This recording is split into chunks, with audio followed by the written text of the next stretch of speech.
Hey guys, अस्सलाम वालेकुम and good evening. उम्मीद करता हूँ कि आप सब ठीक होंगे और सब अच्छे से होंगे। तो अभी हो रहा है मगरिब नमाज का टाइम, तो इफ्तारी भी मस्जिद में करेंगे और नमाज भी वहीं पे अदा करेंगे। और अभी मैंने व्लॉग स्टार्ट किया क्योंकि आज दिन भर मैं शूट के साथ बिजी था। तो सुबह निकला हूँ मैं, फिलहाल मैंने वज़ू बना लिया। अभी फ़रन पहनते हैं क्योंकि कश्मीर फ़रन लागन ज़रूरी। आज मार्च ही चल रहा है, अगर रोज लोगों तो कल बर्फबारी भी हो सकती है। तो फिलहाल हम जाते हैं नमाज को, बाकी देखेंगे आगे प्रोसेस क्या कुछ रहेगा। सस्ता मसाज बोटा ऐसा व्लॉग बनाऊं बाद के हेवी पट मारी मच इफ्तियार से क्या लगे थोड़ा बहुत टाइम पे जबरदस्त है पोइस पोइ ठीक है। चेटीन इसमें क्या है मसाला मसाला गया हमने क्या कितने हाँ ये क्या ये को ओके लवासा किधर है ये लवासा चलो जनाब थोड़ा गड पर नमाज अम पत करो टेस्ट छा ठीक चे परख नमाज पर नमाज क्या इफ्तियार से हेक कहीं नहीं खेत मा म्याद गस ये क्रैश कैसे कहना पोज छा बराबर सर चलो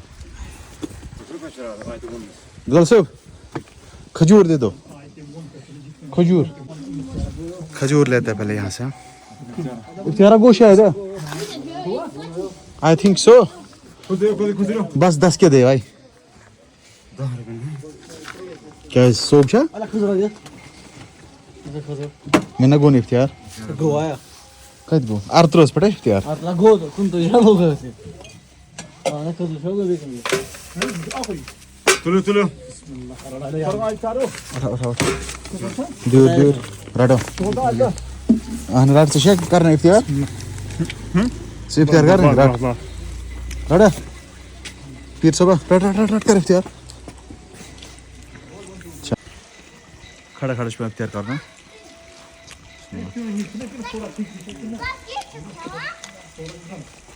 अभी आज भाई क्या कर रहे हैं इफ्तियार कर रहा था और अभी वापस आएंगे तो समीर भाई के पास मसाला रोटी हम ट्राई करेंगे। ओके फिलहाल जाते हैं नमाज को। ओके आज़ान हो रहे हैं, बाय।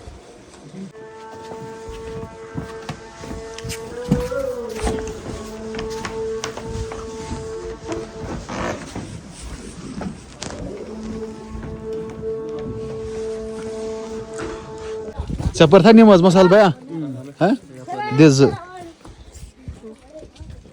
चेक था है ये भी क्यों हो है ये मिस दियो ये बरना इतमास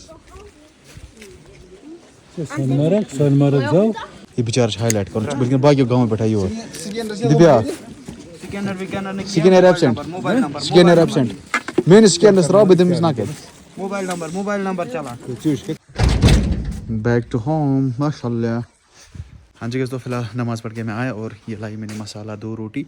अपने गांव का एक बंदा भेज रहा था, मैंने बोला थोड़ी इसकी भी हेल्प हो जाएगी सवाब से। और बहुत सारे लोग वहाँ पे जमा हो गए, तो फिलहाल लेते हैं घर। ओ भाई साहब ख़तरनाक बारिश यहाँ से स्टार्ट हो गई है। कल मैंने ब्लॉग में बोला था कि बर्फ़बारी भी हो सकती है एंड ये आप देख सकते हो बारिश। तो फ़रन लगाने का टाइम आ चुका है फिर से। सोनामर्ग में स्नोफॉल हो रहा था, ये देखो गाइस ज़बरदस्त हिसाब में। चलो बढ़िया है भाई, बढ़िया है।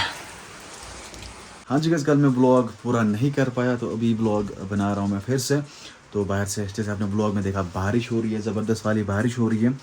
तो क्या ही कर सकते हैं, आप प्रेडिक्शन है कि स्नोफॉल भी हो सकता है।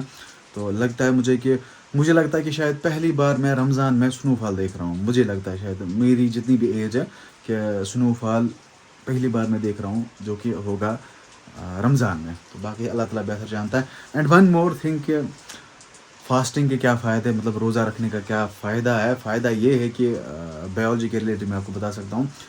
एक बायोलॉजिस्ट था, वो था जर्मनी का, उसने एक रिसर्च करा था। रिसर्च में उसने पाया था कि उस रिसर्च के बदले उसको फिर नोबेल प्राइज़ भी मिला था। उस रिसर्च में उसने क्या पाया था कि जो फास्टिंग है, फास्टिंग से क्या होता है, एजिंग के रिलेटेड जो भी प्रॉब्लम्स होते हैं, देखो जो भी बूढ़े लोग होते हैं जिनकी एज हो जाती है लगभग 50-60 बोल सकते हैं हम, तो फास्टिंग करने से एजिंग कम हो जाती है। प्लस जो भी बीमारियां रिलेटेड होती है एजिंग के थ्रू, तो वो कम हो जाती है, उनके चांसेस कम हो जाते हैं। तो ये है फास्टिंग के फ़ायदे। तो फिलहाल बारिश हो रही है बाहर से, फिलहाल मैं हूँ यहीं पे, देखते क्या कुछ रहेगा आगे। तो यार मैं सो गया था, बारिश ने कुछ करने नहीं दिया। तो आज का व्लॉग ही 5-6 मिनट का हो जाएगा। तो कल से इंशाल्लाह सुबह व्लॉग स्टार्ट करेंगे और इफ्तार के बाद ख़त्म करेंगे। ओके, तो फिलहाल इस व्लॉग एंड कर देते हैं। तो आज का व्लॉग कुछ खास नहीं बना। अब जो भी भाई हमारे चैनल पे नया जुड़ रहा है, please do subscribe channel and press the bell icon. तो मिलते हैं कल इंशाल्लाह नए व्लॉग में। तब तक के लिए आप अपना ख्याल रखें। अल्लाह ने ये फी अमानिल्लाह, बाय। क्योंकि अभी नमाज का टाइम हो रहा है, मगरिब की नमाज़ पढ़नी है। तो